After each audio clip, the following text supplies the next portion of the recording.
The genetic material is stored in the form of DNA in most organisms. In humans, the nucleus of each cell contains over 3 × 10⁹ base pairs of DNA, distributed over 23 pairs of chromosomes. Each cell has 2 copies of this genetic material. This collectively is known as the human genome. The human genome contains about 30,000 genes, each of which codes for certain proteins. Although thousands of genes in the human DNA code for proteins, large stretches of DNA in the human genome are transcribed, but they do not code for proteins. These regions are known as introns, and they make up about 95% of the genome. Some of this non-coding DNA controls gene expression, but the purpose of much of it is not yet understood. This is a fascinating subject that is certain to advance rapidly over the next few years. So we know that all the information of the human genome is coded in the DNA in genes in the form of nucleotide base pairs. How this coded information is used to produce functional products like proteins is known as gene expression, and it essentially consists of 2 important steps. The first involves copying of the coded information in DNA to a RNA molecule, which takes place inside the nucleus of the cell, and this is known as transcription. This RNA molecule then leaves the nucleus, and the information of this RNA molecule is used to produce functional gene products like proteins, and this step is known as translation. In this video, we will take a brief look on the process of transcription. Make sure to subscribe for upcoming video on translation. You can also take a look at our previous videos on DNA structure and DNA replication. Links are in the description below.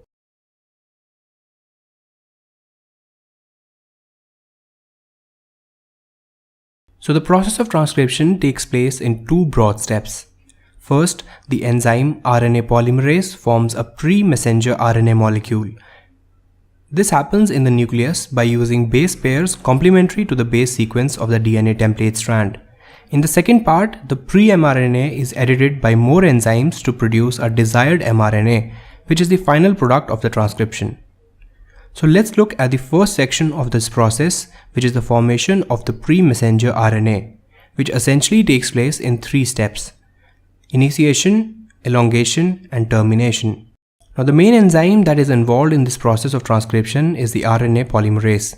The RNA polymerase has the main job of copying the information of the DNA to a new RNA molecule. RNA polymerase builds the new strand from the 5' to the 3' direction, adding new nucleotides to the 3' end. So the first step in the formation of a pre-messenger RNA molecule is the initiation, in which the enzyme RNA polymerase binds to the promoter region of the DNA. Now let's suppose this is a gene that is shown in the green that needs transcription. At the beginning of each gene, there is a sequence of base pairs known as the promoter region of the gene. The promoter region serves as a guide which tells the enzyme RNA polymerase where to attach. Once the RNA polymerase binds to the promoter region, it separates these 2 strands of DNA, providing the single-stranded template needed for transcription. Only one of these strands is used in the process of transcription, which is known as a template strand. This strand always runs from the 3' to the 5' direction. This is because of the fact that we just discussed. That is, that RNA polymerase can only synthesize the new strand from the 5' to 3' direction. So it can only use a strand of the DNA running from the 3' to 5' direction as a template, as the new strand that is copied is always copied in the anti-parallel direction. So after the RNA polymerase binds to the promoter region of the DNA, the second step in this process is elongation, which is the process of copying the bases on the DNA template strand to form the new complementary RNA strand. The RNA polymerase uses nucleotides according to the base pair complementary rules to create a RNA copy. In the previous videos, we learned how the DNA is copied by DNA polymerase to form an identical new strand of DNA. In that case, the DNA polymerase added the base thymine when the template strand had the base adenine, and it added the base cytosine when the template strand showed the base guanine, and vice versa. But in case of transcription, the RNA molecule that is produced contains the base uracil instead of thymine. So there are no T's in the base pair sequence of RNA. Whenever the RNA polymerase detects the base adenine in the template strand, it adds uracil in the forming RNA strand. So this is how the enzyme RNA polymerase adds new base pairs in the 3' end of the growing RNA chain, and this is known as elongation. The next step is termination. So just like we had a sequence of genes known as the promoter region which signaled the enzyme where to start, we have regions of the gene that basically signal the enzyme where to stop. These signals are known as terminators, and they signal that the RNA transcript is now complete. Once the RNA polymerase reads and transcribes the terminator regions, the newly formed RNA transcript is released from the transcription complex. So this was the first section of this process in which the DNA is used to produce a RNA molecule. This RNA is known as the pre-mRNA or the pre-messenger RNA.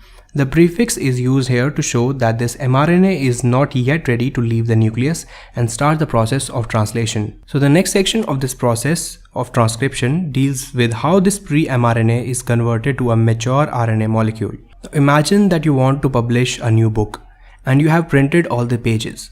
Now you cannot sell the book yet because the new book needs covers, both front and back. Also, before selling it, it is important to check for any blank or wrong pages that may have been inserted. These two processes essentially represent how the pre-mRNA is processed.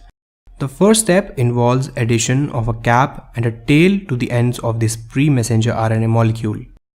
These caps and tails are short amino acid sequences that protect the pre-mRNA molecule. The free ends of the pre-mRNA are liable to attack from many enzymes. The cap and the tail covers these ends.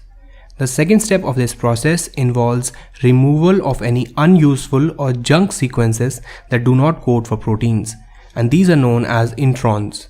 This is known as RNA splicing, in which the protein RNA complex known as the spliceosome removes these non-coding parts. The rest of the DNA is then joined again together to create a mature RNA molecule. So this was a brief look at the process of transcription. Guys, thank you so much for watching this video. If you found this video and all the other free educational videos on this channel helpful, you can now support Math Simplified on patreon.com for literally the price of a coffee cup. This will allow me to fund my work and make more videos like this, and will also unlock some cool Patreon only exclusive content like behind the scenes of these videos, upcoming videos, early notifications, and exclusive flashcards and handouts. Make sure to subscribe us on YouTube for all the upcoming videos, and also make sure to follow us on Instagram and Facebook for flashcards, notifications, and much more.